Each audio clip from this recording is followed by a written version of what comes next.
Walking through stories you wouldn't believe, cold case trails and courtroom scenes, whispers from the grave and media dreams. Truth is stranger, hearts beat faster in the shadows of a news disaster. Scrolling deep where secrets hide, you found the stories time won't deny.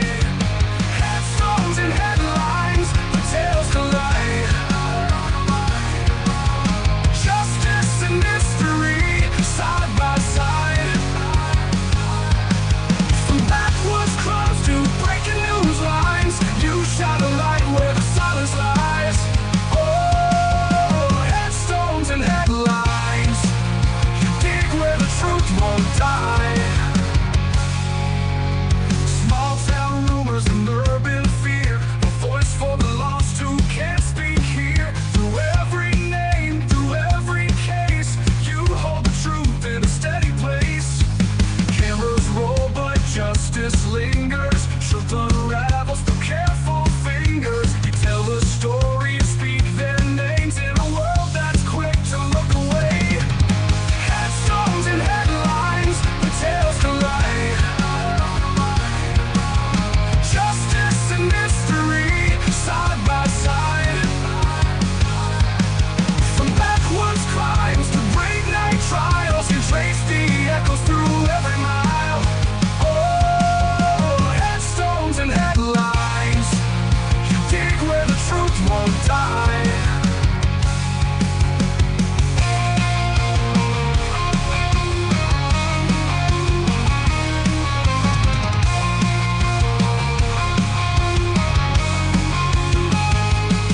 Some run from the dark, you walk right in with a question and a camera lens. It's not just a crime, it's the lives they led. The voice is still talking from the books unread. Headstones and headlines, the veil is thin. Truth gets louder when you begin. With every view, with every line, you bring the forgotten back to life. Oh, headstones and headlines, you dig where the truth won't die. Yeah, headstones and headlines, you tell the stories that time can't hide.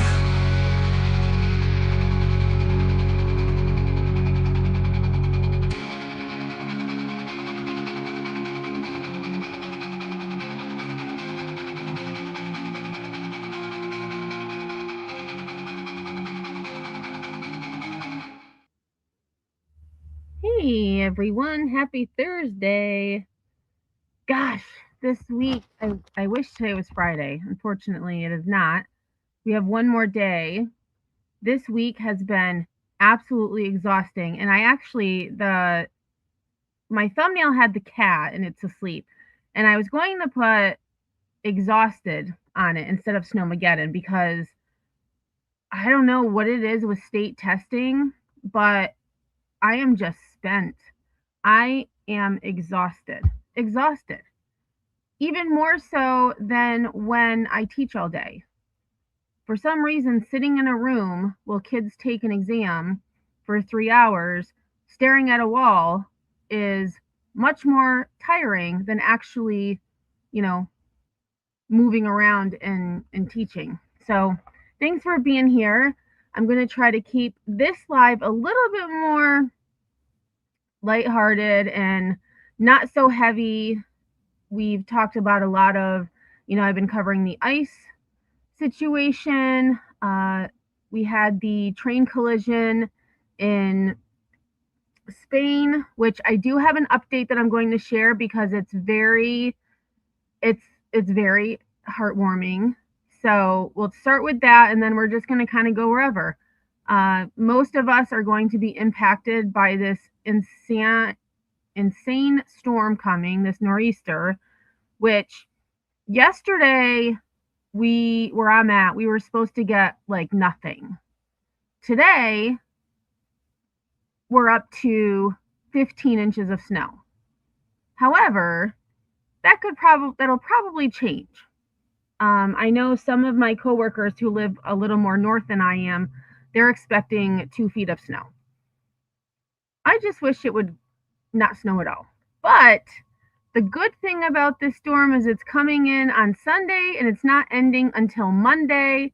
So it looks like yours truly is going to have a snow day on Monday. So we'll have to do a snow day live on Monday. If I have a snow day, I'll be going live during the afternoon earlier than what I usually do.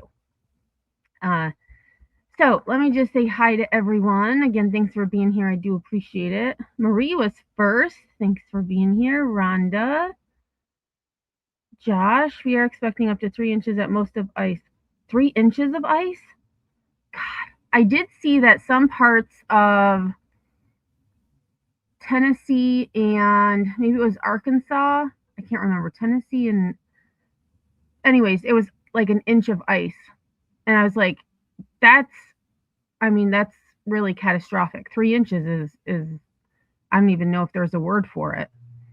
I wish it would shift 50 to 75 miles more north. We then get all rain. If it hits 50 to 75 south, then we get 12 to 36 inches of snow. Yeah, and that's the other thing I saw is that not only are you getting the ice, but then it's going to snow on top of the ice. I mean, hopefully people are preparing. Misty, thanks for being here. Burden, thanks for being here. Between Burden and I, we're gonna have like a 4-story building worth of snow. Patty, good to see you. Let's see. Angie, thanks for being here. Nanny.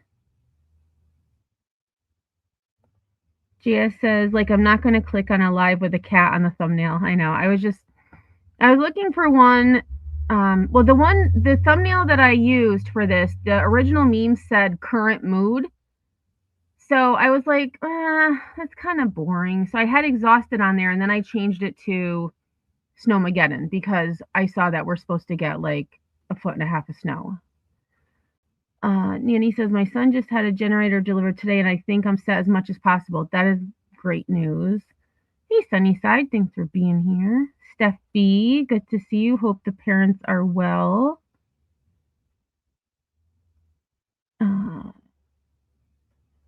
Rhonda says we're preparing for the snow and ice. Steph says it's exhausted for the parents, let alone the kids and teachers. It's just stressful. Yeah, and I mean some of our kids, because they're behind in credits or for whatever reason they didn't pass the state exam the first time. Some of them had 2 exams in one day, so they were sitting for between 4 and 6 hours doing state exams. I mean, it's too much.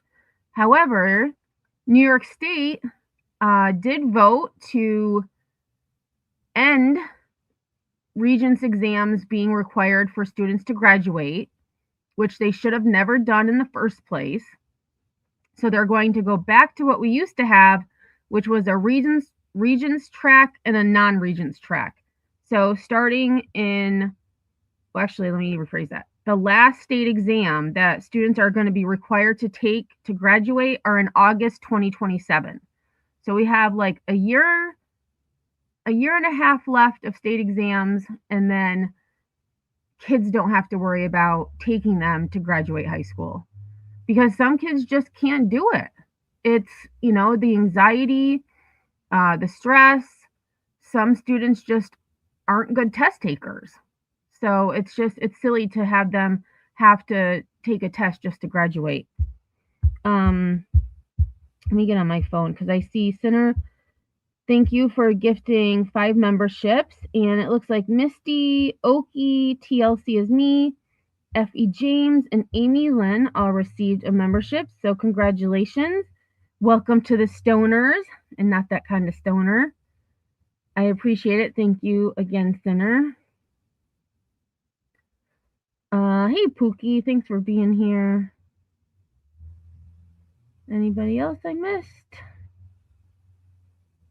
I did see that Ryan was live. It was actually cool. I had him on for a little bit and he was showing how he uses the green screen and he was recording, when I had him on, he was recording an intro for his next video. So he was kind of showing what he does, and then it was pretty cool. It was pretty cool. It was neat to see. And then he had his son on there, and he asked him if, how much snow he thought they were going to get. And he said 5 inches. And so Ryan had said, is that enough? And his son was like, no, I want 50,000 snows. I'm like, that is so cute. 50,000 snows. And he says it's supposed to be bad here. A lot of freezing rain, sleet, and snow.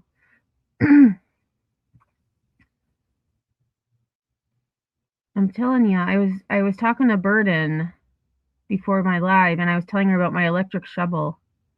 I'm telling you, if you don't have one of those things, it's a great investment. It literally takes me 10 minutes to do my driveway and sidewalk. And I don't have to lift and throw the snow. It just throws the snow for me. Snowman contest. That's cool. Oh, did they, Pookie? They cancel school here tomorrow? I hope they do that on Sunday. I hope they just cancel school so we don't have to get up and then be like, oh, did we, But a lot of times what they'll do is they'll just delay in the hopes that they'll, be able to get kids to school. It's a money thing. It's so dumb. Hey, Marie, don't be a douchebag. Steph says it's raining in California, so we've shut everything down. Storm Watch 2026. Yeah, charge up phones, battery packs. Speaking of phones, my phone hasn't been working very well.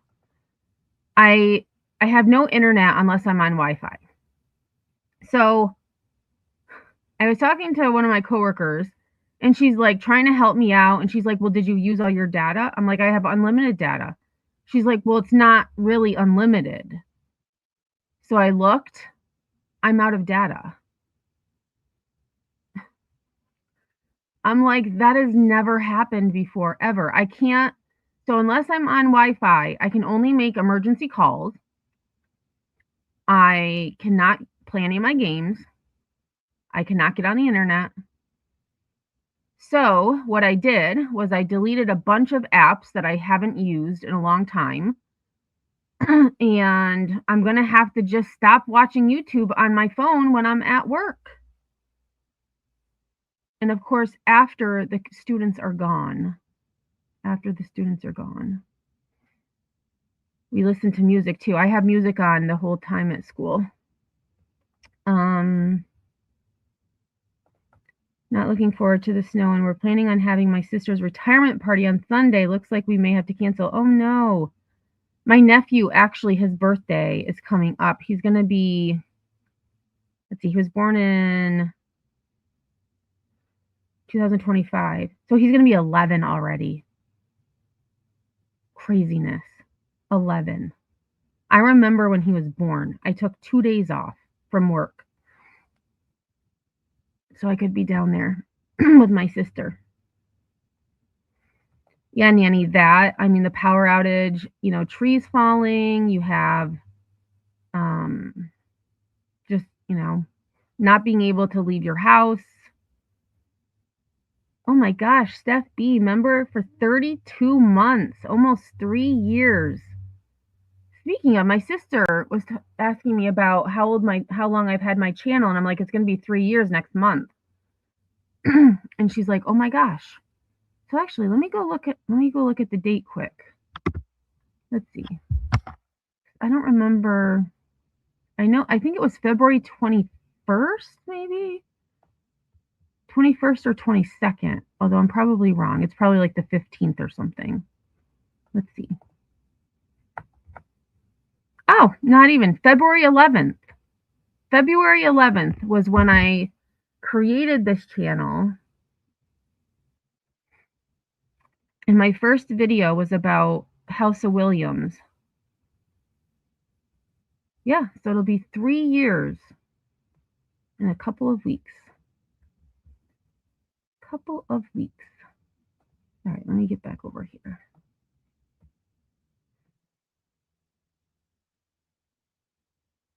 A snow home contest? Oh my gosh, well, that would be cool. I remember when I was younger, like, I was thinking we haven't had a storm, like, this big, I don't think in a while up here. Like, we get we've gotten, like, a foot or so, but nothing like 2 feet like they're saying.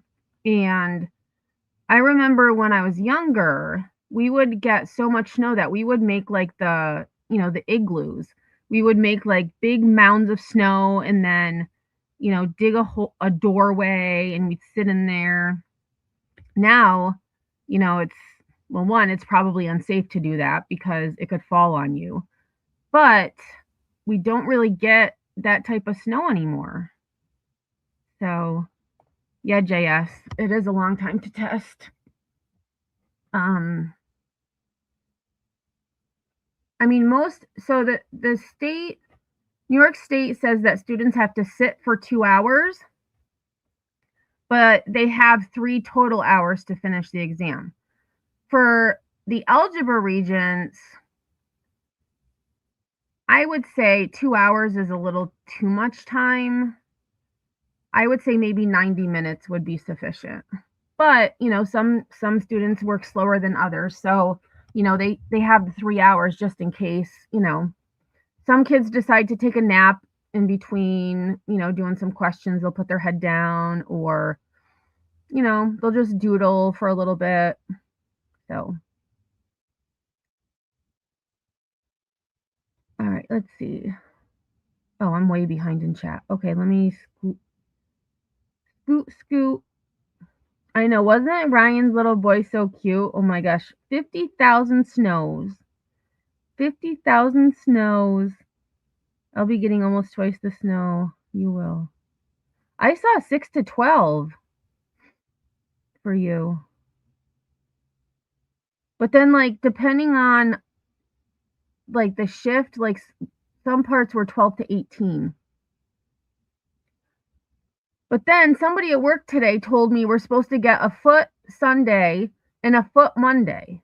I'm like, I hope not, because my snow day is not gonna be any fun. It's gonna be just moving snow the whole day.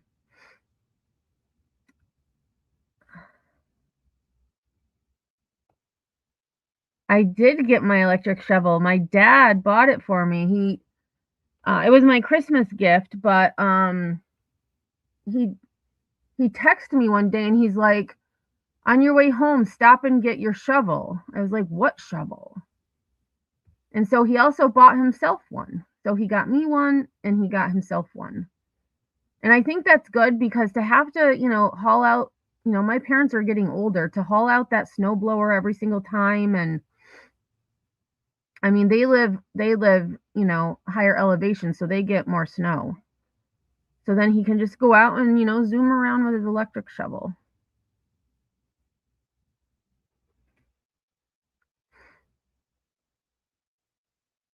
Ah, speaking of wind chill, the wind has been awful this year. And I know I complain about it a lot. Today they were like sustained at 20 miles an hour. It was ridiculous. Absolutely ridiculous. And it was deceiving because the sun was out. It was 33 degrees, so the snow's melting just in time to get more snow. And then the wind was just whipping away. See you, Sinner. Have a good one.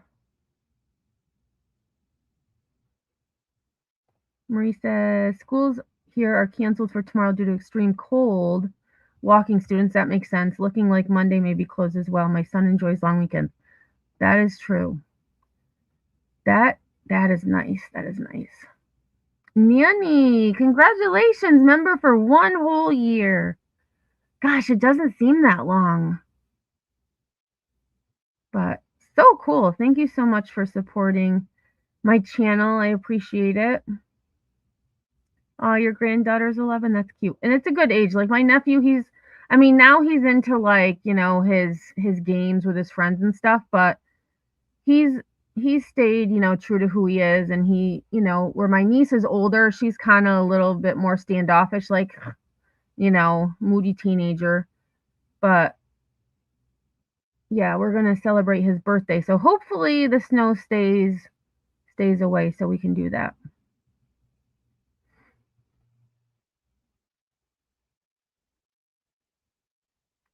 I know, JS. I mean, one year I got tires for Christmas, which, I mean, I can't complain. Tires are really freaking expensive.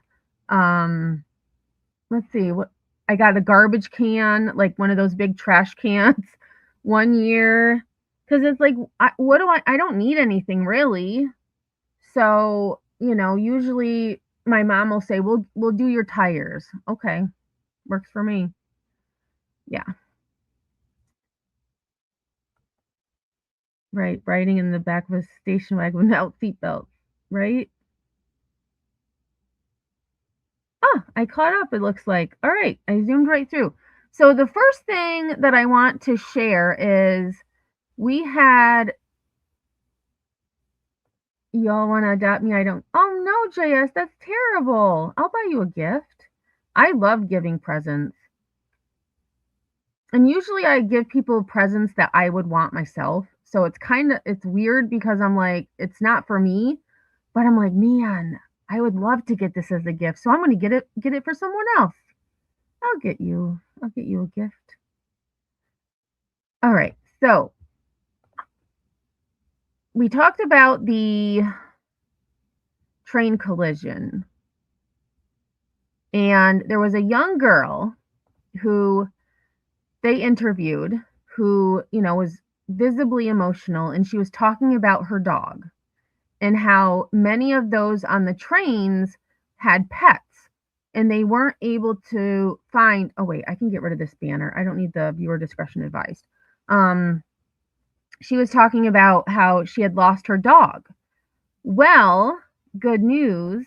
She has been reunited with her dog, who was found, gosh, it's 4 days. I thought it was 4 days, so I had to just check the title. 4 days after the deadly crash, she was reunited with her dog. So we're going to take a look at this and then we'll get into some other stuff. Había algunos que estaban muy bien y hay gente que estaba muy, muy mal. Y los tenías delante y sabías que se te iban y no puedes hacer nada. ¿Y tu hermana vino luego la ambulancia, los bomberos? ¿Quién la rescató? Los bomberos la rescataron del tren y se lo llevó la ambulancia, junto conmigo. Nos fuimos directamente al hospital y ahora que ya está en observación y estamos esperando, pues aprovecho para buscar a mi perro. Por favor, si podéis ayudar a buscar los animales, que tenemos muchos y son familia también de Málaga. Malaga.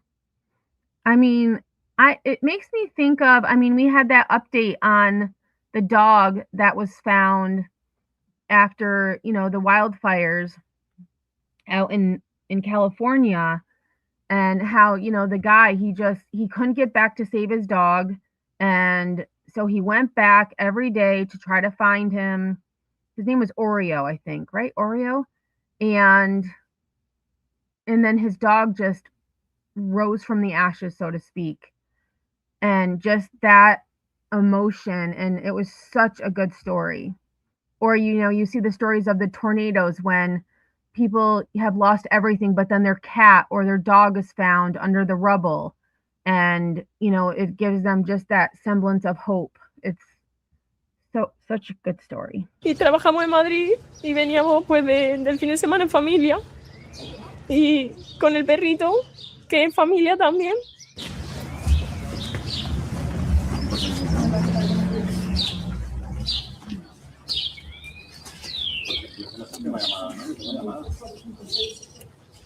Ay, de verdad, muchísimas gracias, a toda España, a todo el mundo, muchísimas gracias por involucrarnos tanto. No, De verdad. that's so sweet. Look at him. And he looks relatively unharmed. I'm sure, he was scared and probably super traumatized, but how cool that Me habéis dado esperanza y lo hemos conseguido. Muchísimas gracias. Ahora lo tenemos y lo tenemos para toda la vida. Muchísimas gracias. Os prometo que lo voy a cuidar un montón, ¿vale? Y gracias a todos. Venga, vamos a la casita ya, gordo. Muchas gracias a todos. Gracias, chicas. Sí, era hoy. Era hoy.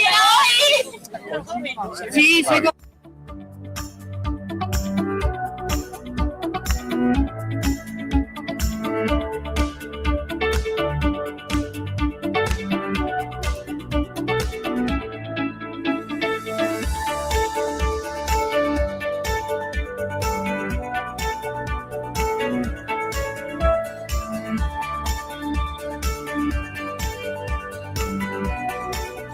I would assume that this is the rescue team that not only rescued people, but also animals.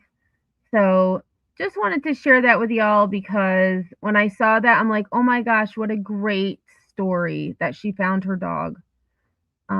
So great. Oh yeah, the hurricanes too. Yeah, or the floods. I mean, the flooding in Texas, and then you see those, the animals somehow were able to just hang on and make it. Let's see. Oh, we're talking about candles.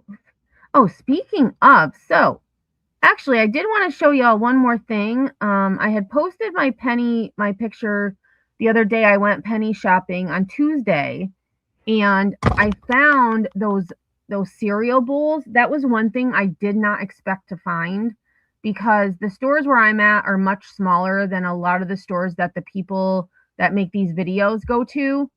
So when I found that, I was like, oh my gosh, I'm so excited. Yesterday, I went to another store and I only found 2 pennies, but I didn't really look for very long because it was snowing. It started snowing and it got pretty bad. It was like whiteout conditions. So I'm like, I don't want to stay long because I need to get home. But I wanted to show you what I got yesterday. And let's see, share this instead. I forgot to take a picture last night. So I'll just show everybody on the screen. So these pens, well, I guess they're pens, markers. Let's see, what does it say? Yeah, just they're like fine point pens, fine point colored pens. So cool. And I was happy to find them. I was actually surprised because they were with the same packaging. So they had other ones like that, but the other ones only had 5 markers. So the new ones only have 5. Those are full price. The ones with 6 markers are a penny. So if you happen to be in a Dollar General and you're by the, school supply section, if you see these Bic intensities with 6 different markers, use your app to scan it because it's probably a penny. So, yes. So I was excited to get those, and I brought them to school today and tried them out. I doodled a lot today during the state exams. I need to understand this penny shopping better. It takes, I tried it at Dollar Tree. Dollar Tree is way more daunting.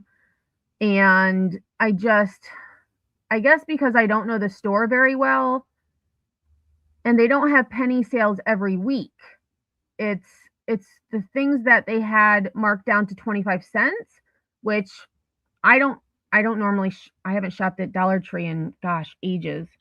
So I guess maybe we could go there. I was going to talk a little about, actually, let me see what the next video I had. I think it was just about the snowstorm. So let's go to that, and then we can talk about penny shopping. I could talk about that all the time. Like, it's just, because I have, what was it? What was I diagnosed with? Obsessive buying. No, compulsive buying syndrome or disorder. I don't even know what it was called. It was CBD, compulsive buying disorder. Yes, that's what I was diagnosed with by a YouTuber, no less. Angie says, went to the Dollar General the other day. It's a fairly new store by me, but they had Christmas items that when I scanned them, it stated item not found. Don't remember if you said they were a penny. If it's Dollar Tree, Angie, that would mean they're probably a penny. You would just want to use the in-store scanner to determine that.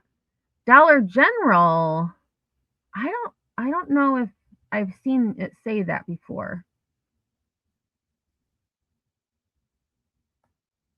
Has the manager ever? Oh, yes. I went to, this was probably a few months ago now, a couple months ago. I went to a store about an hour from me, It was a bigger city. And I had a cart full of those fake flowers and then a few other things that I found.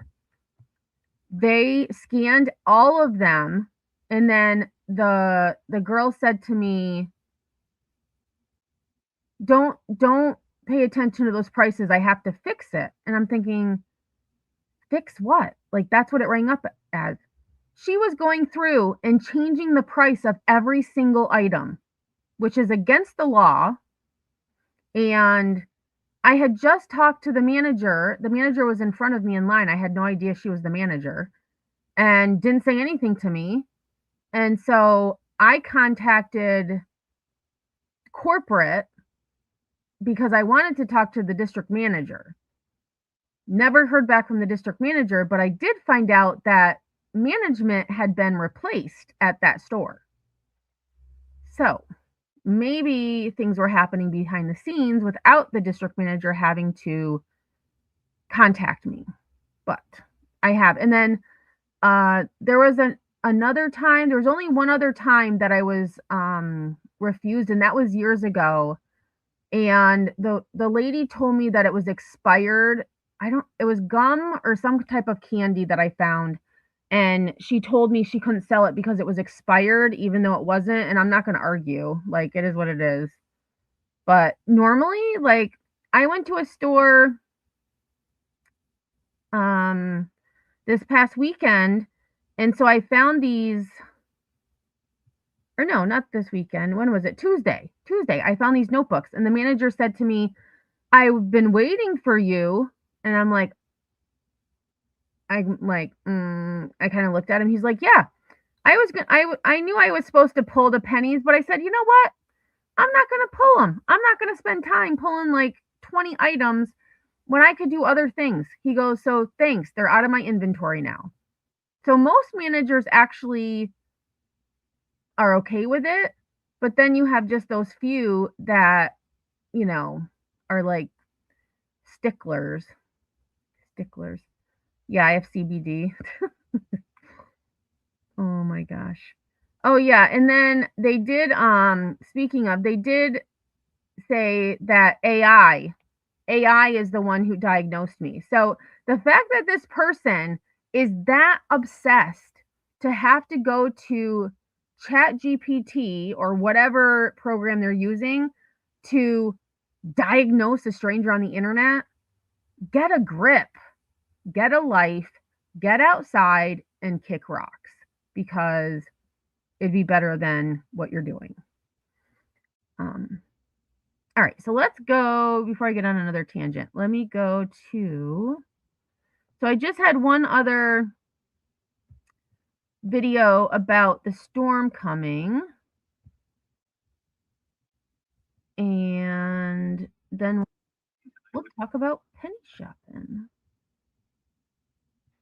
And some of the hauls that I see people get, oh my gosh, like I'm just like, where do they live? Where do they live where they have this much stuff?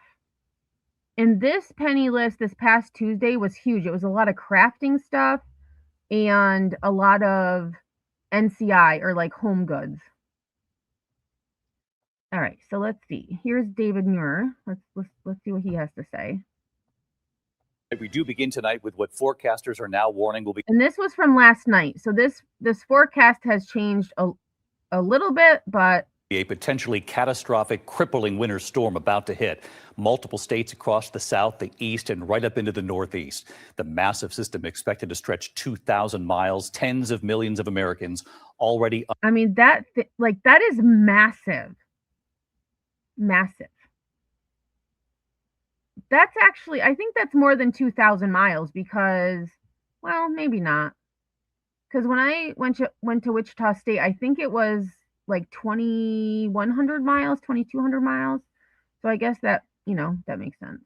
Under alert for heavy snow, ice, freezing rain, and brutal. I mean, yeah, this section right here, like southern Tennessee, northern Mississippi, Alabama, Georgia, South Arkansas, Louisiana, Texas.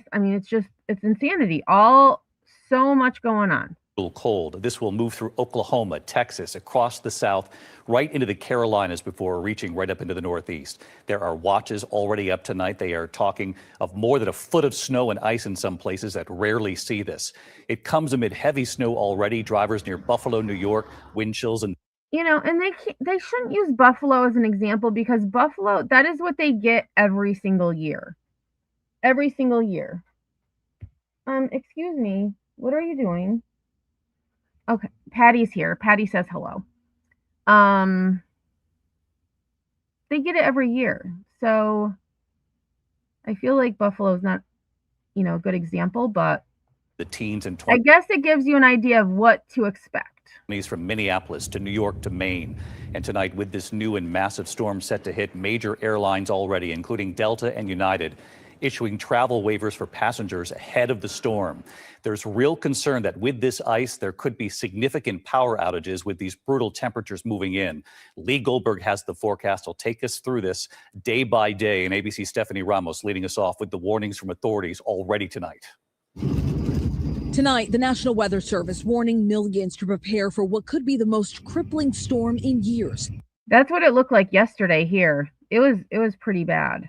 It was pretty bad. The system, fueled by Gulf moisture from the south and supercharged by some of the coldest air of the season, will stretch some 2,000 miles. It will bring feet of snow and ice to millions. Airlines already waiving rebooking fees, anticipating chaos at the airports. Dallas bracing for days of bitter cold. We're talking freezing temperatures for at least 60 to 65 hours consecutively. That means the weekend will be freezing. This massive system coming on the heels of a fast-moving clipper that brought snow squalls to western Pennsylvania. Travel treacherous. Vehicles flipping on their sides. West of Boston, a 4-alarm house fire in Oh my God, that is awful. That is a beautiful house too. That's so sad. Cam claiming one man's life. Firefighters battling single-digit temperatures, freezing hoses, and icy conditions. Overnight, major lake effect snow south of Buffalo. Some 60 vehicles involved in a series of crashes on Interstate 90. Holy shit. I didn't even hear about that. Let me look that up. Pile up on I-90. I didn't hear anything about the throughway. Oh yeah, 60 vehicle pileup reported in I-90.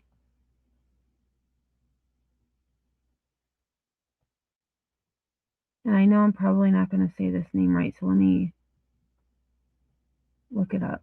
How do you say? I know how to say the ones to eastern New York, but not so much Chautauqua. Okay, so I was close. All right, so let's go over here quick. So this was in Chautauqua, New York. Well, Chautauqua County.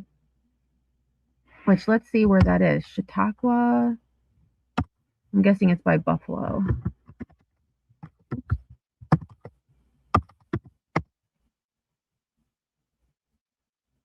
South of Buffalo. Okay.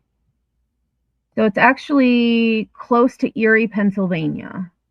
Chautauqua. So that's where this pileup was, between Buffalo and Erie, PA. So it says 60 vehicle pileup reported on I-90 in Chautauqua County. Continued winter weather and slick roads led to another pileup on Interstate 90, this time involving roughly 60 vehicles over several miles of the highway.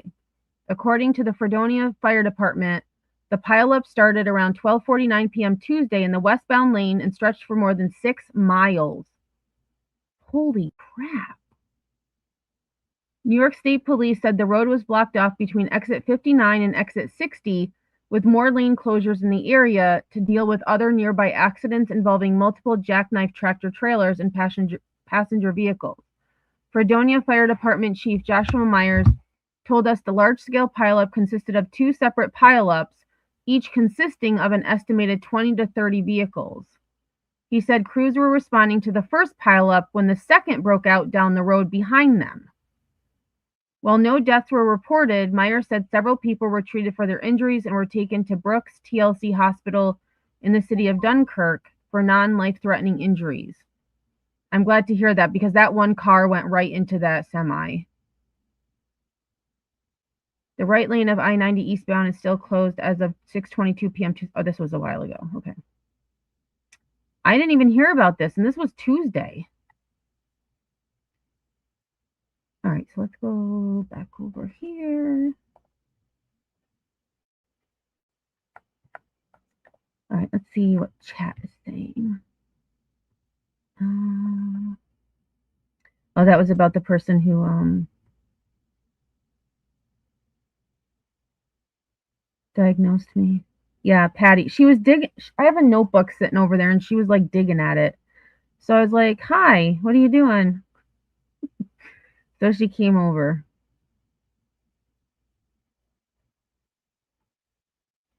Let's see.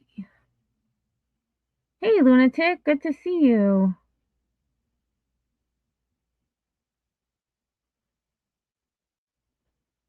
All right, I'm caught up now. I mean, I was like, this car right here went right into that semi.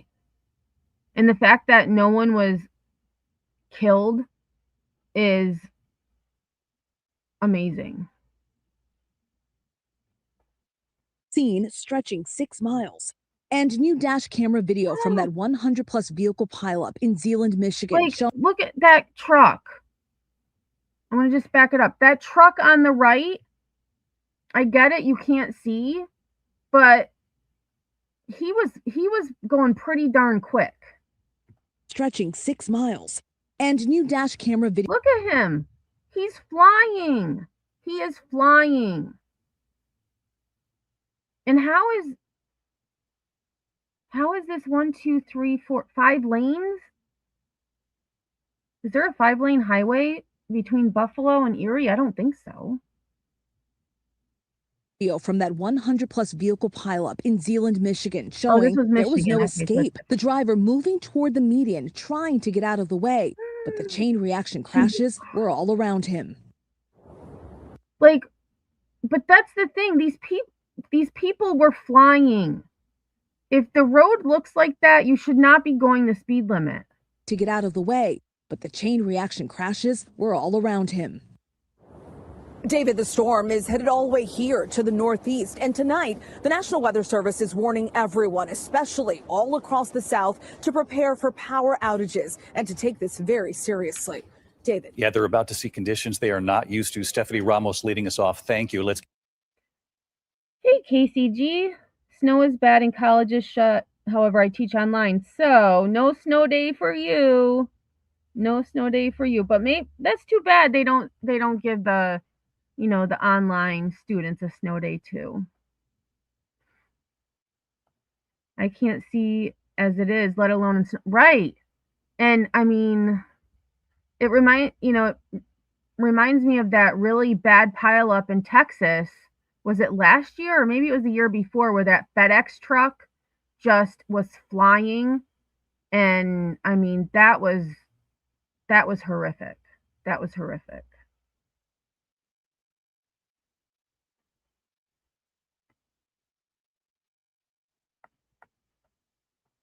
Get right to WABC Chief Meteorologist Lee Goldberg, who's going to carefully take us through this tonight. This is massively. It is a far-reaching storm, David, and can bring a large part of our country to a halt over the weekend. Now, we're already seeing those winter storm watches from New Mexico all the way to North Carolina, and that's from a window from later Friday into the day on Saturday when the brunt is going to be. Wow, I hadn't realized that New Mexico was. Let's see. Let me look up Roswell. Roswell.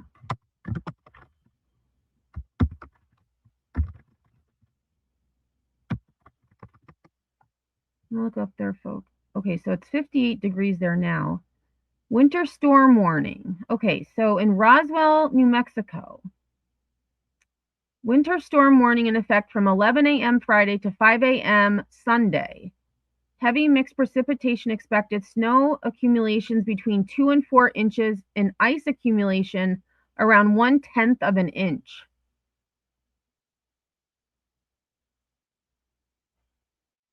I mean, I feel like New Mexico doesn't usually get snow.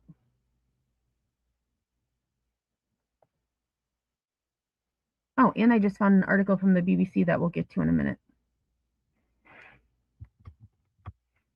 We're going to start to see the big snows and ices start to develop Friday afternoon. Amarillo in the snow, and you can see Lubbock over to Shreveport in the ice. I mean, this thing is literally just moving east, like northeaster east, like that.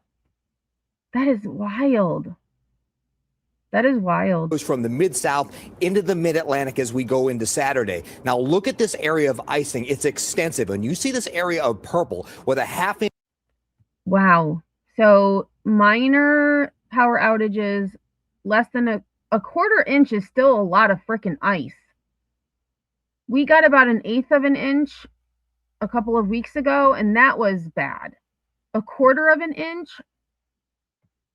And then they're saying more than a half inch in this purple area. And then the white, I would assume is the white snow? Because there's a few things of white here.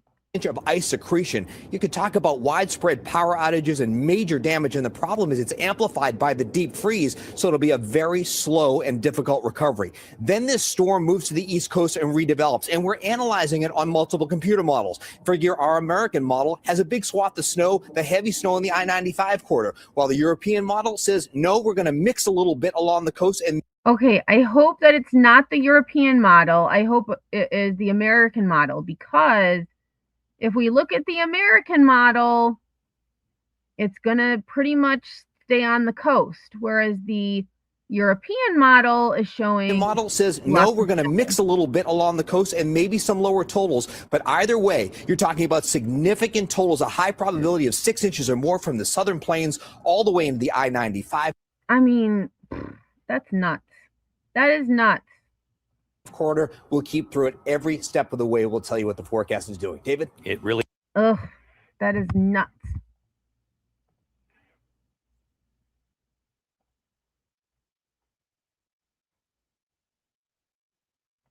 JS says that storm literally flew in under us and missed us.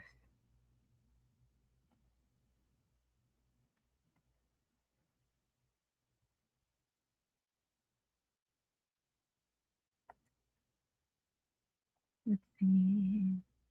Oh, Steph and Patty are chatting.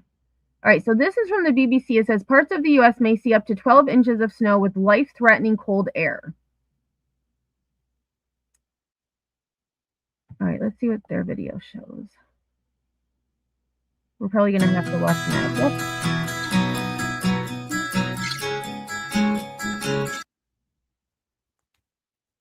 Winter storm warnings are already in force across a large swathe of the United States as the country prepares for the most severe winter storm of the season so far. Now, the scene has already been set. We've seen very cold Canadian Arctic air sink southwards into the central northern plains around this area of high pressure. Now, this complex area of low pressure will begin to develop as we head into the weekend across the central Rockies, bringing some heavy snow from Colorado through the central plains on Saturday. There'll be a wintry mixture further south, but mainly of rain as warmer air moves in from the south. We could see a mixture of freezing rain and sleet on the boundary. So a number of hazards with this storm as it continues to barrel eastwards across the eastern seaboard through Sunday. I love the word Monday. barrel. A swathe of very heavy snow. I forgot I wasn't on YouTube. I had to actually click the pause button. Barrel is right. Fall could affect the mid-Atlantic and up into the northeast United States, with freezing rain on the boundary, with heavy thundery downpours pushing into parts of the southeast, which could cause some localized flooding. So a whole mixture of weather events likely over the next few days across the central east United States, with up to 8 to 10 inches.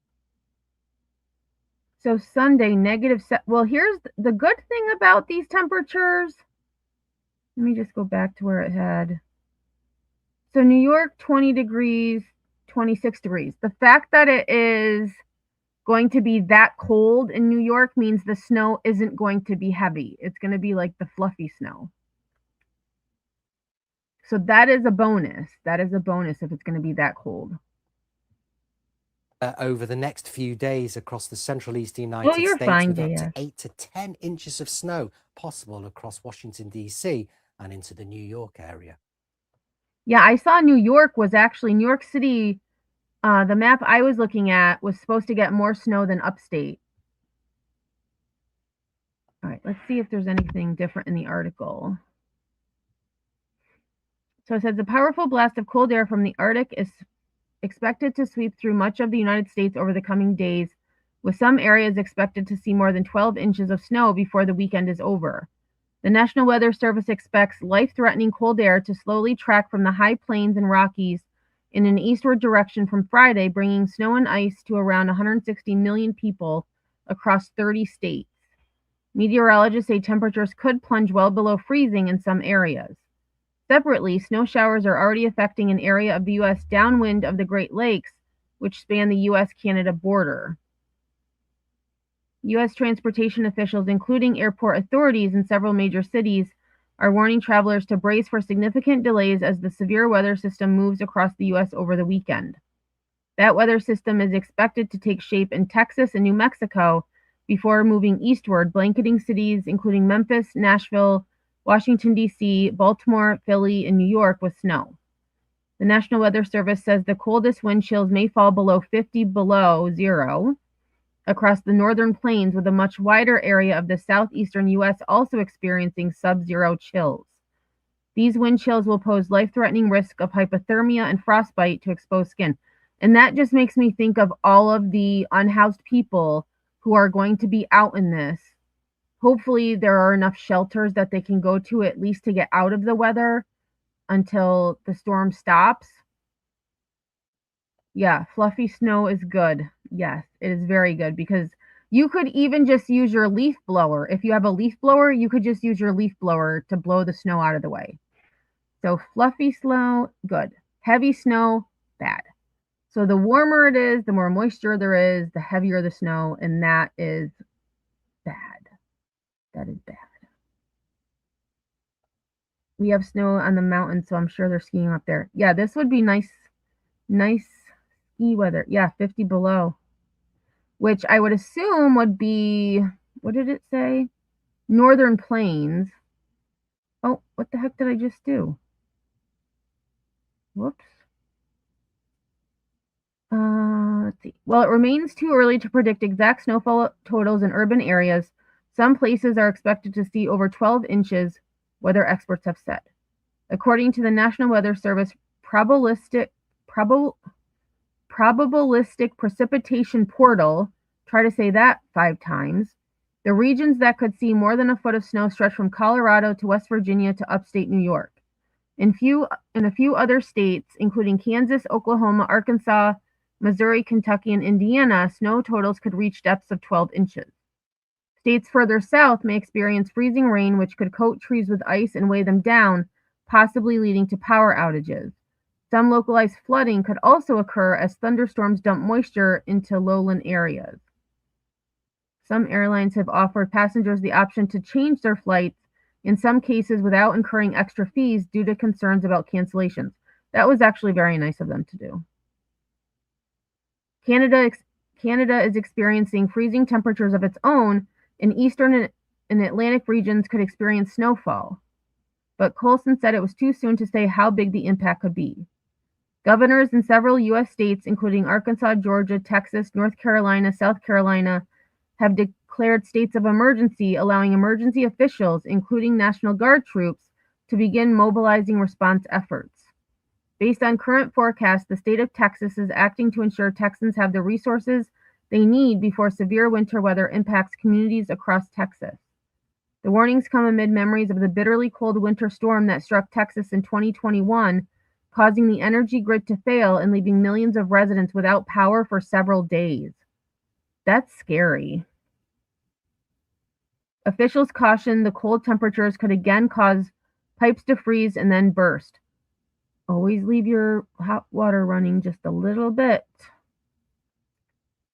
Roadways could also be blocked for days, especially in the southern states with limited de-icing equipment.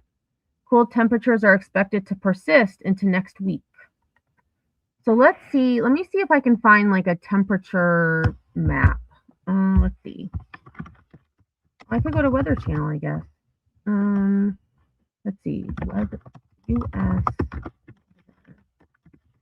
temperature map. There we go. Current U.S. forecast map. Let me just make sure it doesn't have any identifying information about me. Let's see. Temperature. Current 24-hour temperature map. That's what I want. Where did that go? I just saw it. Here we go. 24-hour temperature change map. No, I guess that's not what I wanted. But it does show that there's going to be like a 15-degree difference.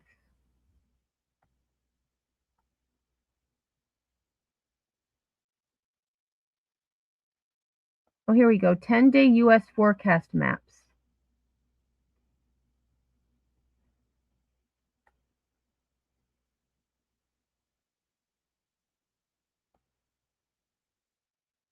Oh, perfect. This is what I want. All right, so I didn't know the Weather Channel had this. So this is today. Heat wave in the Northeast, 44 degrees. New York was 50 degrees. Actually, yeah, 44 in Boston. But if you get over here, 26 degrees, 24 degrees, 6 degrees, negative 14 degrees in North Dakota.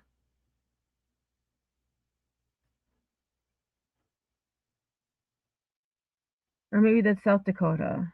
Oh no, Oklahoma, Kansas. Oh yeah, that's not. Because that's South Dakota, North Dakota. What the heck is above North Dakota? Oh my gosh. Montana? No, Montana's over here. No, Wyoming is there. What is above North Dakota? Oh my gosh. How can I not remember? But anyways, that's not the point. So let's just say, so Minneapolis is 6 degrees right now. So let's go to day 2 forecast. It's going to be -9. So, I mean, that's pretty significant. So let's go to day 3. Oh, give me 1 second.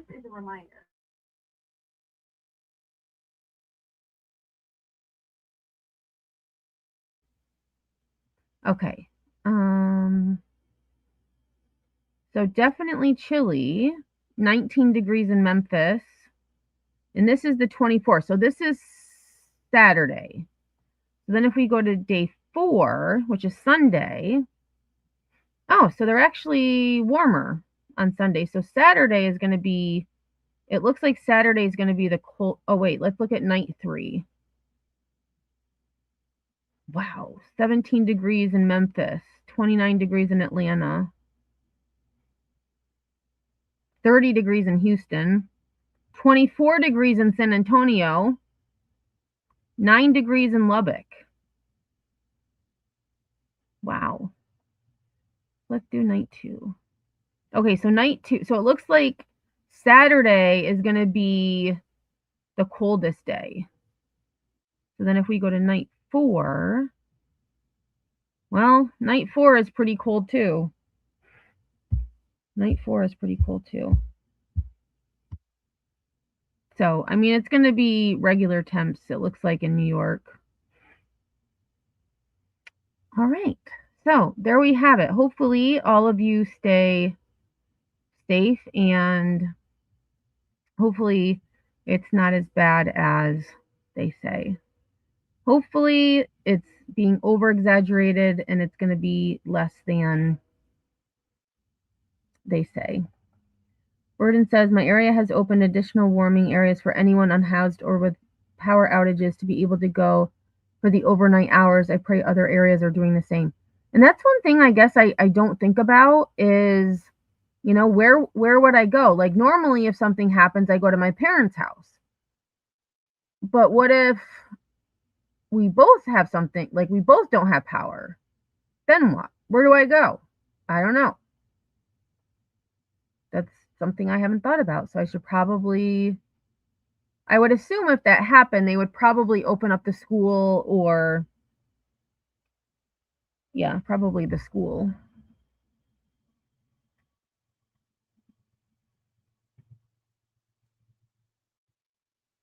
KCG, I doubt it. I have a few shorts coming about the ice situation. I actually had one that I did before the live and then I got distracted as usual and didn't post it, but I do have one that I'll post once I end this live, and then I have another one that I want to work on as well, but that might not get up until tomorrow afternoon.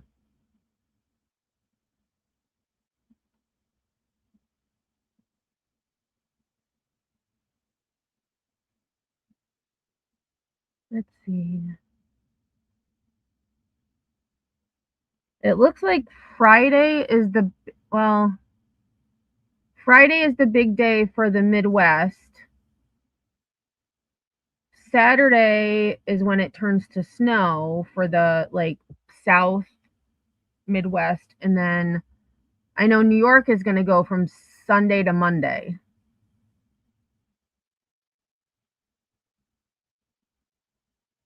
A beautiful nuisance. That's a good way to put it. Steph says, I lived in a snowy state for 11 months, moved from a life at the beach. It was absolutely shocking and not something I could ever understand until then.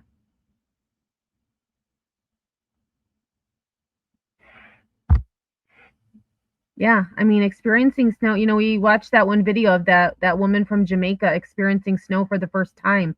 It was like she was a little kid again. I mean, some people just, it's an experience for sure. And the cold temperatures, I feel, are a shock to the system too. I mean, yesterday it was 3 degrees when I left my house for work. Like, my teeth were cold. And then this morning it was 23 degrees and it felt like it was a heat wave. I was like, oh, it's actually not bad outside. Well, it's 23 degrees. Oh, good, Nanny. My son just sent me a message. He got the generator. He said it lasts 8 to 10 hours on 4 gallons of gas. That's excellent. Thanks, Oki. Member for 19 months. Thank you so much. I appreciate that. Almost 2 years. Almost 2 years. All right. Oh, Sunnyside just said, if you lose power, are you going to your parents? I'd be so scared to drive. I would probably go to my sisters or my parents. But, I mean, I don't think I'll lose power. But then again, you never know. I mean, we're just getting snow, so we don't usually lose power with snow. Ice is a different story. But snow, we don't usually lose power. All right, so let's see. I guess for the last little bit, I know I titled this Snowmageddon, but I know people had questions about penny shopping. So let's see, because a lot of the creators who do the penny lists, they put a lot of work in it, which I understand. And so they do have like disclaimers, subject to, you know, DCMA takedown. I did see, I had an email before I went live from the New York Post, and apparently there are price gougers out there targeting people already.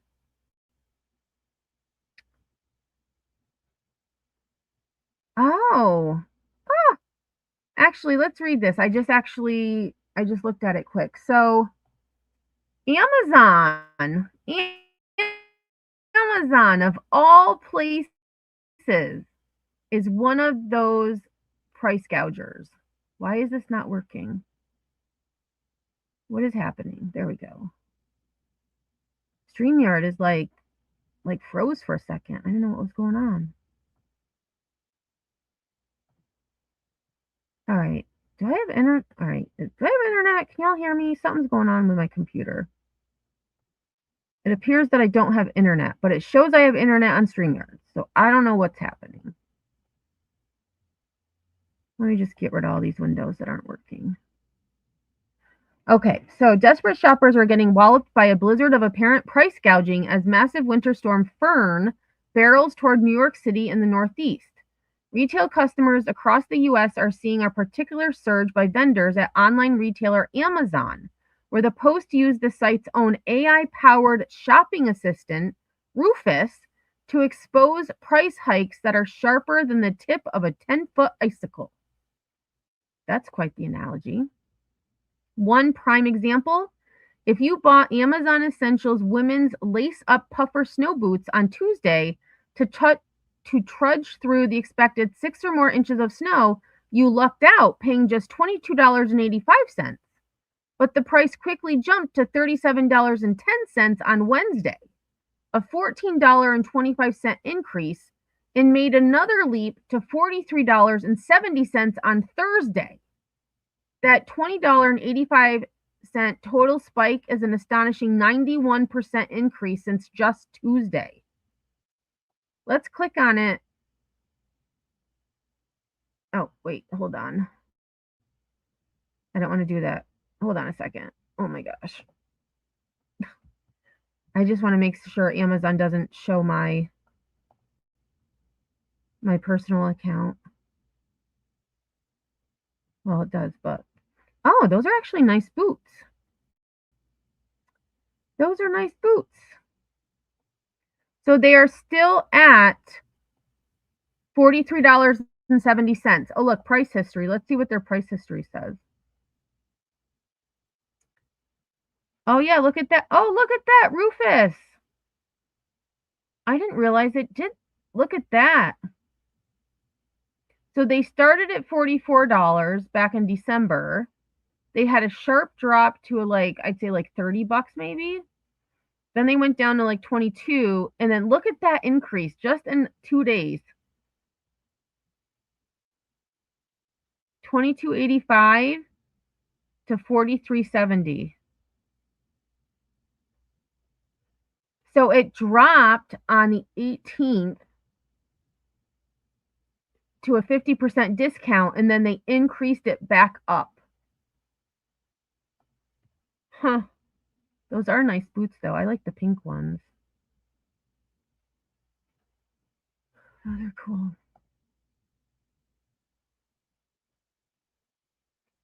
Oh, I wasn't even showing you. I am so sorry. You're like, Emmy, what are you talking about? What are you talking about? So let me just show you this graph again. This is what I was talking about. So you can see on this graph that it decreased significantly, and then it shot up significantly. Let's see the 90-day. Oh, the 90-day is like up and down, up and down, up and down. And then it stayed steady for a while. It dropped significantly. And then it dropped, but then went back up to what it was. So it's almost like they dropped the price because of the snow coming, and then they bumped it back up because they knew they would be making money. I mean, they got good review. Well, 4.3, I guess it's decent. But these pink ones are nice. Yeah, so it tells you from $22.85 to $43.70. Twice the price in 2 days. Shame, shame, Amazon. Shame, shame. Oh, there they are. Oh, they made like a fake ad. That's what it looks like. Oh, no, they were just showing. So it went up $6.60 since yesterday. Oh, look at this. The ice melt so Tuesday it was $44.98. Wednesday, it was $49.99. Today, $64.99. So it went up $20 in 2 days. Like, that's gross.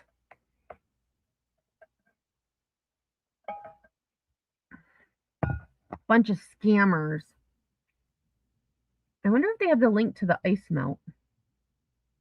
Oh, right here. Okay, so let's see what the ice melt. Let's see. That is nuts. So if I hit, do they have price? Oh yeah, price history right here.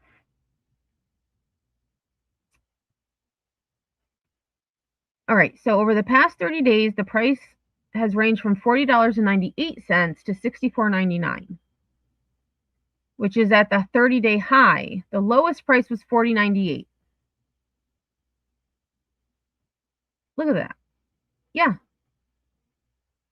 I mean, that's ridiculous. Absolutely ridiculous. If I wouldn't order this stuff from Amazon because, one, if somebody ordered it, maybe, I mean, if you have Prime, you might have, if you ordered it like 2 days ago, you might get it in time for the storm.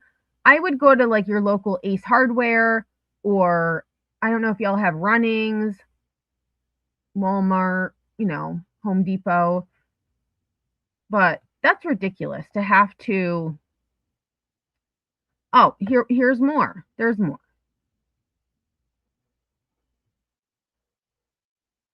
Weather gurus say primary concerns during winter storm include a loss of heat, power, and phone service, as well as a shortage of supplies, especially if the storm continues for more than a day.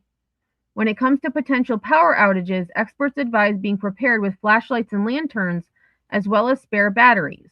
To that end, a 4-pack of Lightchamp LED camping lanterns increased by $10.20 to $29.99 on Thursday. On Wednesday, the price was just $19.79.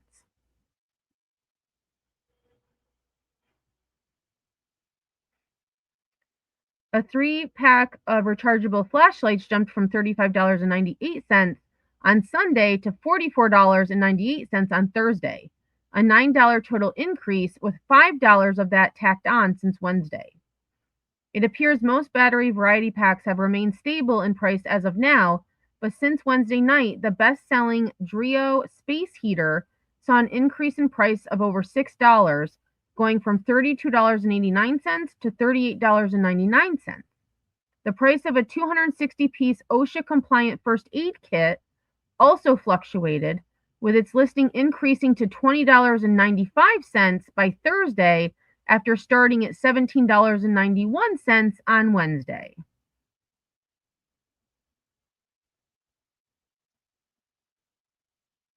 Yes, Sunnyside. I don't know how long they've had it, but they do have it where you can see how it's fluctuated to see, like trends. So like maybe the lowest prices are always in August. So, like, well, I'll just wait till August and then it'll be at a lower price. There's the first aid kit. Like, if your kids have grown since the last time they needed winter gear, you can expect a fast price increase for them too. Arctic's kids insulated snow bib overalls jumped by $7 Thursday for a price tag of $48.99. On Wednesday, they were listed at $41.98. Amazon's best-selling waterproof mittens for children and toddlers were marked at $14.39 on Monday, before jumping to $17.99 the following day. Okay, so let's see what they are now. Open link in new tab. So they were $17.99. They're still $17.99. They are still $17.99. Okay. Even diapers have been hit by the price gouging, with the cost of Pampers Swaddlers diapers leaped from $56.78 Wednesday to $59.77 a day later. All right, let's see what they are now. I'm guessing the same because I feel like, yep, $59.77. Like, these retailers, are just ridiculous. Ridiculous.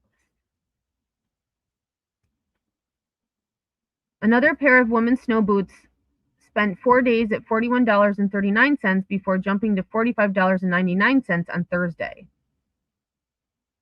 Oh, and see, I probably could just show the picture and not have to read all that. Other ice melts tracked by the Post have seen significant price hikes too. According to Rufus, Snow Joe Premium Enviro Blend Ice Melt, labeled the #1 bestseller, remained steady at $32.97 through Wednesday, then increased $3 on Thursday. And the 3-pack of ice scrapers for car windows, featuring fleece gloves and a brush, jumped to $26.99 Thursday from a $23.99 price tag the day before. The Post has reached out to Amazon for comment. Some states, however, including South Carolina and North Carolina, are enforcing price gouging laws ahead of the snowy onslaught. Good. Good for them. New York law already prohibits state vendors, retailers, and suppliers from taking unfair advantage of consumers by selling goods or services that are vital to health, safety, or welfare for an unconscionably excessive price during emergencies. New Yorkers stocking up on necessities before the snowstorm should not have to pay higher prices. New York's price gouging law is clear that retailers cannot raise prices on necessities during emergencies. Those goods and services include food, water, gasoline, generators, batteries, flashlights, hotel lodging, and transportation. Shame, shame, Amazon. Shame, shame. Okay, must have been just like a JS says that's why I buy my ice machine from Amazon in the winter. It's under 500 in the summer. They charge more. Huh. Makes sense.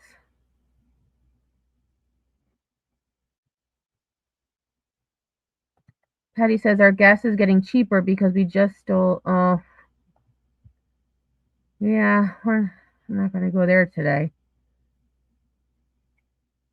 Ours is, what did I pay? It was $298?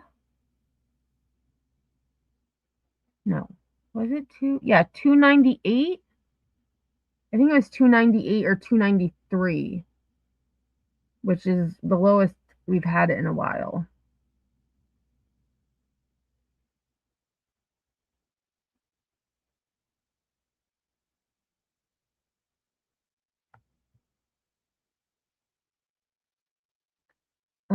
Let's see.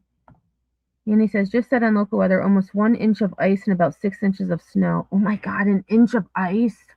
Like, I can't even fathom. Like, I mean, obviously I can, that's probably a bad word. Like, I can visually see that, but I can't fathom the fact that that's as much ice that's going to be on the ground in some places. Craziness. They're saying that look up your things you're going to order as a guest. They've been charging Prime members more. Oh, okay. So if I had looked this up on not my account, it would be less. I wonder if they're doing that because Prime is, quote, faster shipping. So they just, I don't know. That's ridiculous. That's ridiculous. All right, so let me go to YouTube. I'm going to try to find, maybe we can just watch shorts on penny shopping, because that way it's not necessarily, I'm not taking everyone's content. But I did see that starting on Tuesday, I feel like somebody in here had said about Christmas stuff at Dollar General. This Tuesday, which would be the 27th, Tuesday the 27th, Christmas stuff is going to 90% off. But I did notice that a lot of stores have already packed their Christmas up and, sent it back to wherever it goes. So if you can find Christmas stuff on Tuesday, it's going to be 90% off, which is huge. Huge. And that's why I want to get out to, there's a store that's, I mean, it's a hike from me, but it's where I found the most penny stuff. I want to get out there maybe Saturday. Yeah, so I did see that. So let's see what let's see. Oh, let's see. So I guess I'll show this first. So I just looked up Dollar General. So, you know, they have different things, but like here's I follow the Geeky Banana. Christie's Connections is the one that has like the most up to date. This lady, if you have not seen this lady, I'm going to show you one of her videos. She is the funniest lady ever. And she's a penny shopper, country couponer. And just the way she speaks, and like sometimes she's like, she says jokes that are kind of naughty, and she's like, I'm trying really hard, guys. I'm really trying hard to be good. I'm trying not to be dirty. She actually, let's see, she has some shorts. Let's see if we can. Actually, before I go there, let me share her channel. Copy. Paste. And I also saw, I didn't know that Dollar General did this, but they do freezer resets every so often. So I think it was next week, or I think it is next week. There are going to be food items that will ring up a penny. I haven't been able to really focus on that very much, but I don't understand that like I do just the regular penny shopping. But they are going to have freezer resets next week or the week after. Okay, so let's see if she shows. Oh wait, this says selling a one cent item. Can we still sell it? Let's see. When was this one? It's discontinued. Okay, so this is where she had gone up to. She had found a penny item, and the kid at the register didn't think it was right. And so she had told him, you know, it's discontinued. He actually, I think he's the one who called the manager, and she said, no, sell it to her. Thank you. Yeah, I don't think I can say it. Yeah, you can. It's a penny. I'm ready for it. I don't think I can. You can. It's on the sales floor. He's calling the manager. Yo, hold on here. If an item rings up 1 cent, can we still sell it? Yes. Haha. Okay, we got it. Thank you, Darnell. It's just. So that was just a quick one. Let's see. Who do I want to go to? Like, it's so hard. Like, I don't want to. You know what? We'll just go to a website, because websites aren't. I mean, I don't know. Are they? So let's go to Christie's Connections, because she's the one who, I feel like she's the one that everyone kind of uses what she does to. Oh, here, click here to learn how to penny shop. All right, so let me add this. Hello, this is Christy with. So how to penny shop at Dollar General. So I'm going to share the link to this video. Paste.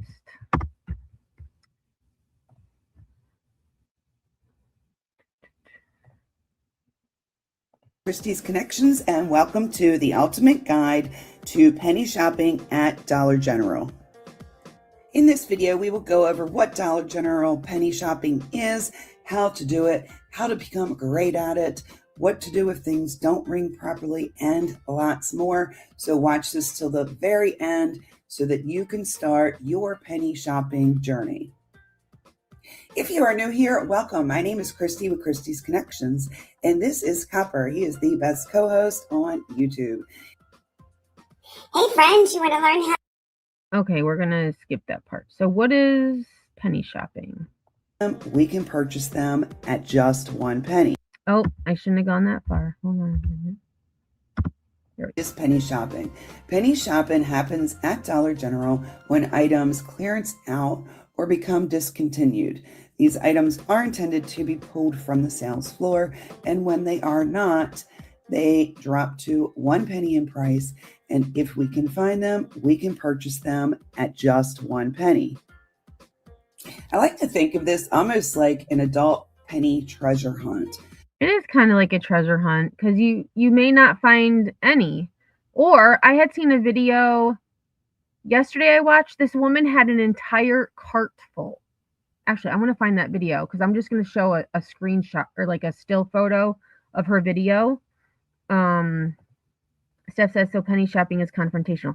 I mean, it could be, but, you know, the one thing is, it's, you know, I always keep a copy of their policy on my phone just in case, but I'm not going to make a scene if someone says they can't sell them to me when I know they can.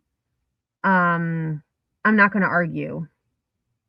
So, like that place I went to, you know, a couple of months ago, they were just, they were breaking the law, and they found other jobs apparently because they were no longer working there. So it's a lot of fun. It does take a lot of patience and sometimes a lot of time. Explaining the Dollar General clearance cycle will help this make sense. When items start to clearance, they typically will start at 25% off, then they will drop to 50% off. Eventually they will go to 70% off, and then finally they will go to 90% off. Oops. I don't know what I just did. So with Christmas going to 90% off on Tuesday, so Tuesday the 27th, that would mean that if there is any Christmas the following week, which is the 3rd of February, it would be a penny. It would be a penny. Now, after 90%, these items will stay 90% for a period of time, and then they will drop one more time, and that is when they drop to a penny. At this point, the Dollar General employees are supposed to pull all these items from the sales floor, either dispose of them or send them back to the warehouse. And if this is not done, we get them for 1 penny. So that's where it gets fun. There's a variety of reasons why these things don't get pulled. Sometimes they're simply missed. Sometimes it's a lack of communication between the manager. And in my opinion, the reason why they're not pulled as much as they should be is because Dollar General does not hire people. They will have, there's times, you know, where there will be one person working, and they have to not only be stocking, but running the cash register, and they're doing both at the same time. Oh, here's the one that I wanted to show you. Okay. I'll show you that after this one. So, and the messier the store, the better. The messier the store, the better. And yesterday when I went, the one store I went to, they were doing inventory. Of course, in the aisle with the crafting supplies, which most of the crafting supplies went to a penny. So I was a little irritated that she was in that aisle scanning everything, but I just went along and said, you know what? It is what it is. The universe wasn't working in my favor in this store. All right. And the employees, sometimes the managers just don't worry about pulling them.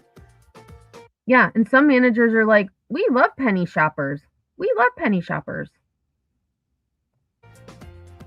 Okay, now everything I just explained to you, that is pertaining to seasonal items. Now this would be like your lawn. All right, so I'm going to just fast forward. Let's see. What are the penny shopping rules?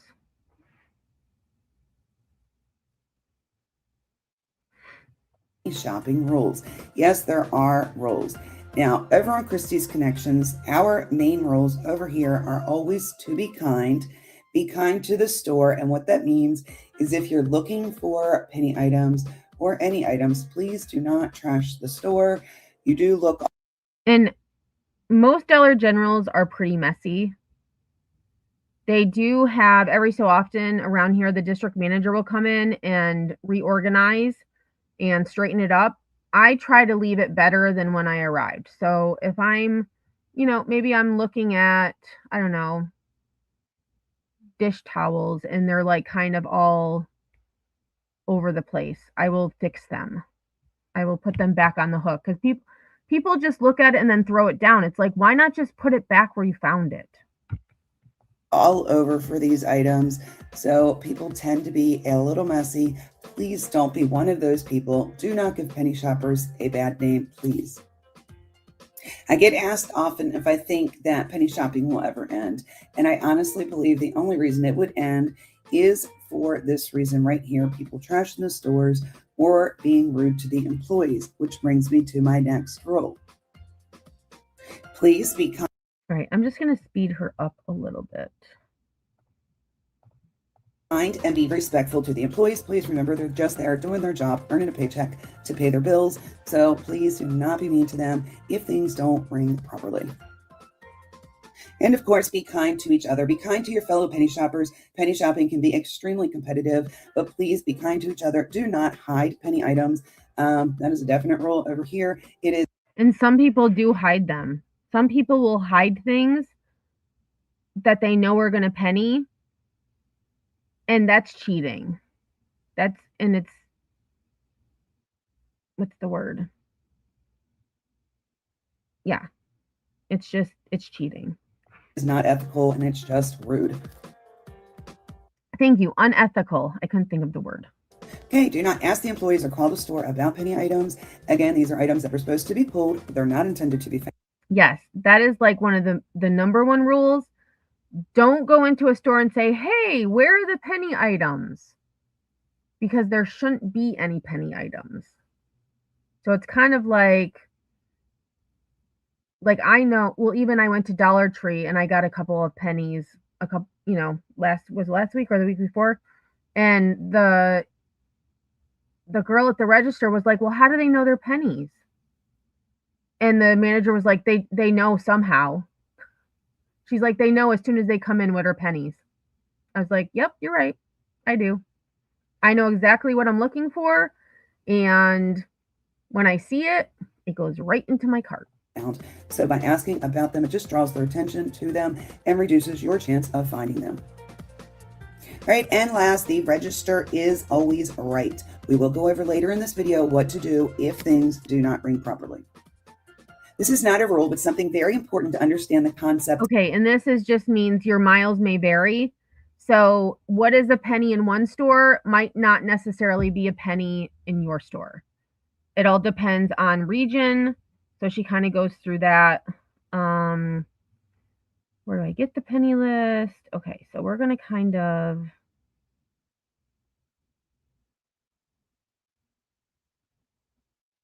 Let's see, what does she go into? Oh yeah, so let's just look at this for a minute. So where can I find the penny items? Okay. So look high, look low, look everywhere you go. That's what one of them says. But this is where the UPCs will be helpful, and also they have like the color dots. So if you were to go to a Dollar General and you saw a green dot that said S22, like this one does, or I'm sorry, S25, sorry, it's not 2022, S25, those things should be a penny, but some of them aren't because Dollar General is now resetting the UPCs. Or what I've noticed is they're putting new price tags over the old price tags, which is interesting to me. They're getting smart with it. So does she show? Oh yeah, she does show the app. Okay, so this is what I wanted to kind of show. Okay, so store locator. Field. And from there, it will pull up all the list of stores around you. If you click on the store that you are at, then pull up the screen, then click Make This My Store. And then you have successfully changed your store location. Okay, now let's talk about scanning the items to see if they are a penny. This is super easy. Again, you're going to use your Dollar General app. Okay, in your Dollar General app from your home screen, you are going to click the little scanner barcode right there at the top. That will pull up a scanner. You will simply line up the UPC of the item and it will. Right. So those Neutrogena makeup wipes obviously are not a penny because it says they're $5.75. The one thing that I will say, she may say it later, but it may say low stock, no stock, item is not sold at your store, where I've been in the store scanning the item. So clearly it's in stock and it is sold in the store. So sometimes the app is very wrong. Give you the price. So it is that simple, literally, to scan a product. Now, to manually enter the barcode, again, you're going to hit the little symbol. Then you will hit enter barcode number. And then right here is where you can manually type in a number. Now, if you'd like to try this, the number I'm putting in is 854-025-008-455. I'm going to hit enter. And as you can see right here, this item I knew was a penny item. That's why I chose that UPC. And it shows. Interesting, because now it says 0.00. So when was this video made? 3 years ago. That makes sense. So now the app will actually say 0.00. 0.01. Oh, so if you see 0.01 or 0.00, that means you have found a penny item. So again, just to review, download the app, make sure your location is correct before you go in store and scan the item you're looking for, 0.00 or 0.01. I would recommend before you penny shop, just go ahead, download the app and just play around with that scan feature. Okay, is penny shopping easy? That's kind of a all right, so I'm going to share, I think I shared the link to this video, right? I should have. I'm going to share the link again just in case I didn't. So if anybody wants to watch the rest of this just to get more of a sense, that was kind of an overview. The last thing I'm going to do is show you this video that I had watched the other day. And this was from Tuesday. So this was when the penny list came out, which it was a good one this past Tuesday. Okay. And let me share the link to this video. And this is Penny Shop with Andrea. And she's a very small channel, 1.83K. Definitely give her sub up.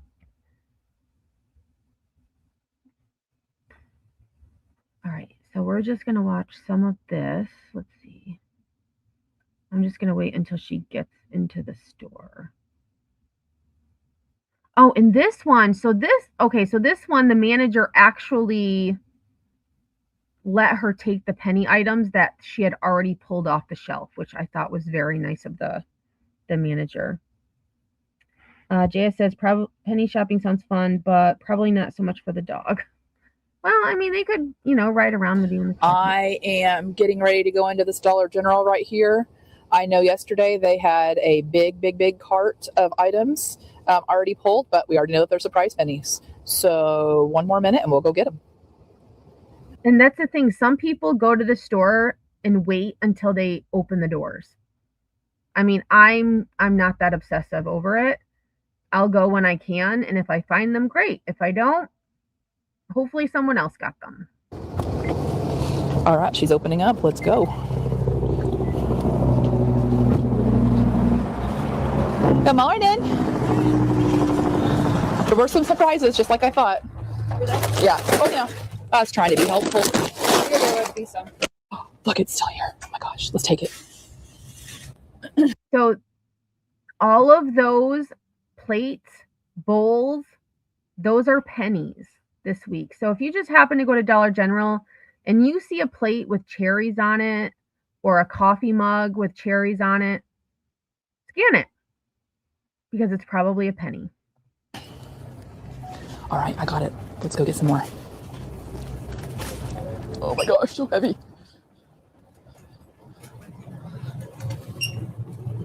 Well, dang it. These are big goods. Never mind. Okay, so first I am going to scan these to make sure they're all ringing up for a penny. And I think this is the creator who she does scan it and show you what it comes up on the app.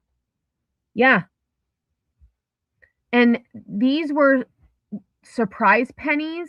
So a lot of the items that she's going to get now weren't on the list that managers got. So these things in the car are the things that the manager had on the list that she was expected to pull off the shelf and either throw in the trash or send back to corporate. And I think a lot of managers won't pull the pennies off because they don't want to throw them out. That's just my opinion, but I don't know for sure. Because I've gotten reports that some of them were not ringing up for a penny. So let's check real quick. Okay, now I can scan. All right, let's check these bowls, which honestly I didn't even know those bowls were going to be. Yeah, 0.00. This one, the same one. Just a little different. He's going too fast. Yep, but you can see when you scan it, it's going to say 0.00. That means it is a penny. So if you find anything with that, even by accident, take them all, because what'll happen is if you just buy one of the pennies, you go and cash out, they are expected to go back to where that item is, pull them all off the shelf and either trash them or, well, actually, I don't think Dollar General donates, so they trash them or send them back to corporate, which I don't think a lot of them do. That one looks the same. I'm gonna put... Yeah, JS, I mean, I donate 95% of what I get. Those up there. All right, cherry plates. I did get some reports that some of the plates are not scanning like we expected them to scan. So we do definitely want to make sure. And I think this lady is the one that donates to a church. So she gives the plates to the church so they can use for like dinners and things like that. That we're not going to get up there. And something didn't. So they're right there, 0.00. Yeah. So all right. So I'm going to just scan forward to where she goes looking for more. Oh, here we go. So now she goes and she's looking for more, right? And so a lot of these creators get the penny list from sources ahead of time. So they actually have gone through the store and gotten visuals and photos of the UPC prior. And that's their sole job, is to constantly check to see when and if things are a penny when scanned. Seems like a lot of work to me, which it is a lot of work. I wouldn't do it. That's why I rely on everybody Big geo plates are not coming up a penny, guys. So that's what I was looking for, was the geo ones. So right. So she just scanned these to be sure, because these are still ringing up $2.50. Okay, so let's see. Where is she? When is she shopping? Because she finds so much more. Oh, here. This must be where it is. Yeah. Down here. Yep, not that one. These bowls look a lot like the other ones that were already pulled. Yeah, so that one's penny. Yep. Look at aren't those bowls beautiful? I mean, for Dollar General, those bowls are really pretty. And they're a penny. A pretty penny. Add those to the pile. And I see some more of the black flower. Oh, these blue ones are a penny. Set those there. Here's some more of the black and white ones. So we'll add. And I mean, with something like this amount of stock, this saves the managers the time that they need to spend packing all of this up to send to corporate, or some of them may just throw everything in the trash because it's less time consuming to just put it in the trash. That. Oh, great. Hey, you know what? Might as well. How are you? No. Hey, here's some of the geo bowls. What do you think? Yes or no before I scan it? Yes. I figured they would. I had a really good feeling. So all of those bowls are also a penny. Patty says they probably throw them in their dumpster out back. We could just get them for free. Probably legal stuff if it's trash. I don't know. Well, yes and no. So the one Dollar General store that I used to go to, the previous manager was really cool. And, you know, she was cool with penny shopping. So this was during COVID and they were throwing out a lot of stuff, a lot. Brand new stuff still in boxes. And so one day I said to her, I'm like, do you mind if I go look in your dumpster for stuff? She's like, no, go ahead. So I did. And I got boxes, not even opened, of slippers, I got unopened boxes of toys. It was so disgusting, the amount of things that they are expected to either throw out or send back. Most of them just throw it in the trash. So check your local laws and things. Also, Dollar General, a lot of their stores are private property. The company owns it, not another entity. So like some Dollar Generals might be in like a strip mall or, you know, in a plaza. But even so, I mean, those would probably be. A lot of places lock up their dumpsters now because they don't want people taking stuff that they've thrown out, which is stupid. You've already claimed it as a loss. Who cares if someone takes it to use? It makes no sense. Dollar Tree started locking up their dumpsters too, because I think, you know, there's you know, a lot of unhoused people in this one area who were probably scavenging for food. And so Dollar General locked their dumpsters up so that people couldn't take things out, which again is very stupid. It's stupid. It's already trash. Who cares if someone takes it? A penny. Okay. Yeah, it is selfish. Let's see. Here's some B plates down here. Yeah, that too. It could go to the food pantry.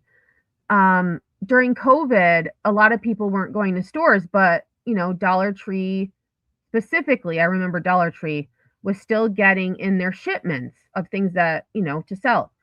I got pallets of bread, pallets. And so I took all of it and I brought it right to the food pantry. All in the trash, not expired. Bagels, crackers. I'm trying to think what else. Like just, you know, a lot of stuff that has a long shelf. Well, bread doesn't really have a long shelf life, but like a lot of the non-perishable stuff they were throwing out. And so I would go and just take it and donate it to the food pantry. And I don't understand why they don't just donate it. It's still a lot. You can still write it off even if you donate it, but it's just easier, I guess, to throw it in the trash. B plates, the small B plates or not, they're not ringing up a penny, guys. Sunnyside, they would probably lose their jobs. I mean, some of them may take it. You know, they may say, no, we're not selling them to you. And then secretly they're taking them and putting them in their purse. Big dinner plate. Not that one. I just put those there so I know those are not a penny. They are not ringing up a penny. Oh, that plate is. Okay. Okay, so she goes through scanning. And so, oh, here's her cart. I'm just going to show her cart when she's done. Go to the craft Look at that. And see if there's anything over there. I haven't even looked for New Year's Eve stuff yet.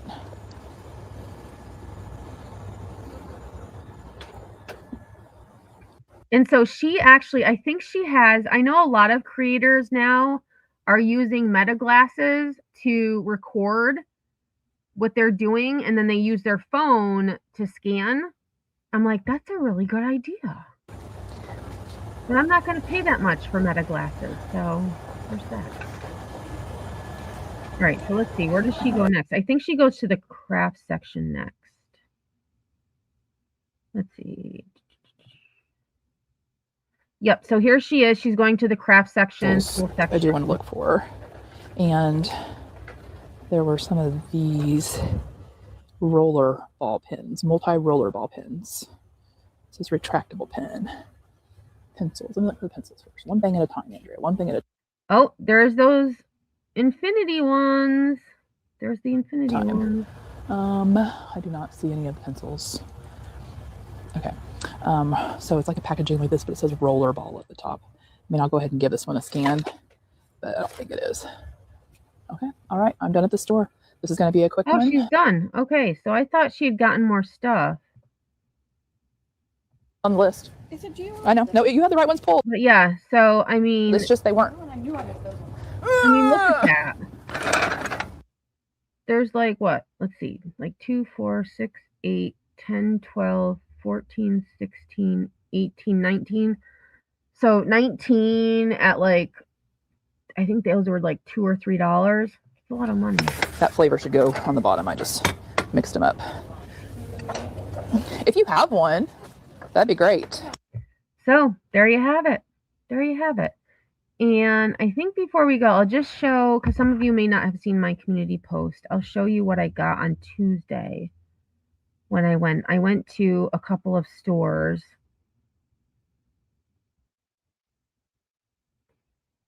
And when I have time, I'll go and if I know what's on the penny list ahead of time, I'll try to scope out where things are.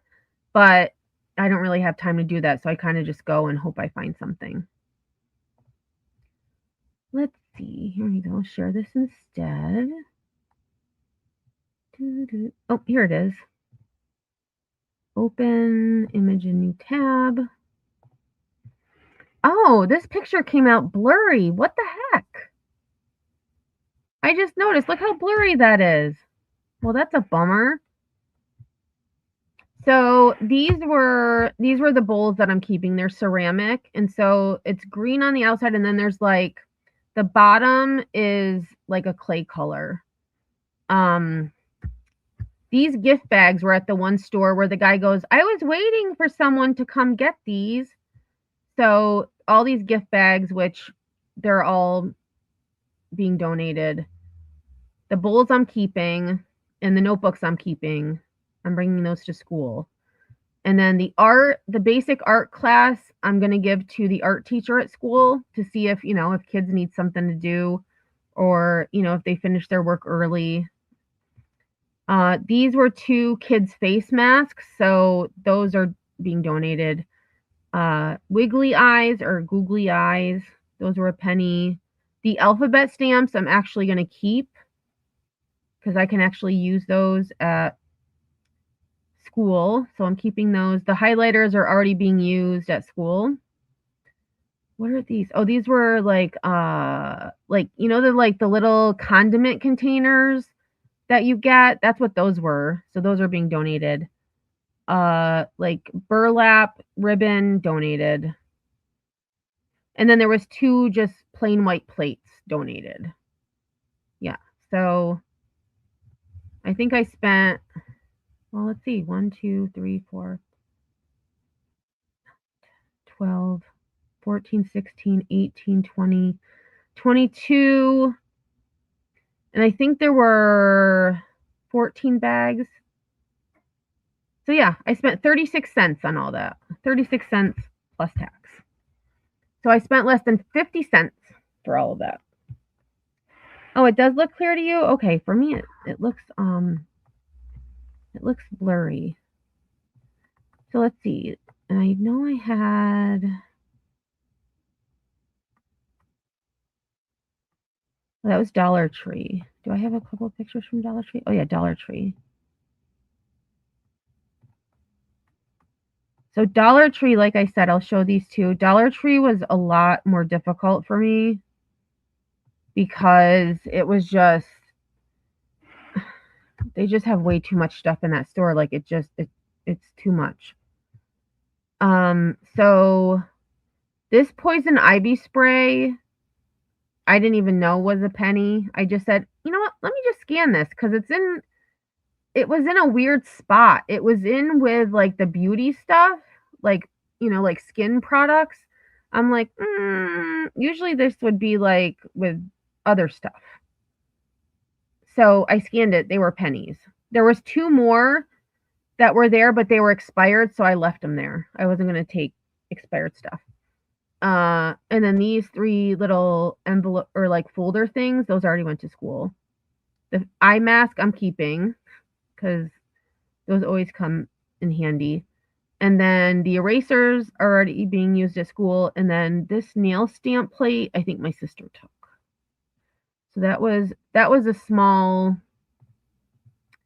But then the other store was very giving.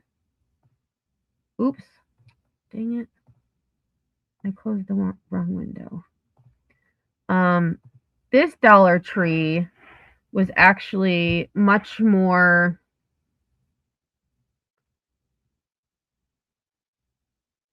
giving. And these these two monthly, they're dry erase calendars. They actually were in a bin with packing tape. So just look anywhere. You might find one. And if the packaging looks different, I noticed at Dollar Tree, if the packaging looks different than the other stuff that it's with, it's probably a penny. But Dollar Tree is more work because you scan it in the app, it says product not found, but that doesn't mean that it's a penny. You have to go and use the in-store scanner to make sure it's a penny. So it's a lot more work at Dollar Tree, whereas Dollar General, you just scan it and it tells you what it is. So yeah, that was a bunch of, this was all soap, this stuff right here. But all of this is already out of my house. The only thing I kept here was one of the dry erase, well, actually both of them. One went to school, one stayed on my fridge here. And then let's see. I'll just show one more and then my 2 hours is up. Oh, here's the photo that is causing so much excitement with my online stalker. Like this picture of all this nail polish that I got. Like it's just, they're obsessed with it. They keep making like AI generated things of me painting nails, and it's like, come on, like get over it. But all of this has already been donated as well. But that was all a penny each. I think I spent 50 cents. 50 cents. For this, and then the makeup, which I forgot. Did I do a picture of the makeup? I think I forgot. Let me just look. I think I forgot to post the photo of the, yeah, I did. I don't see it on here.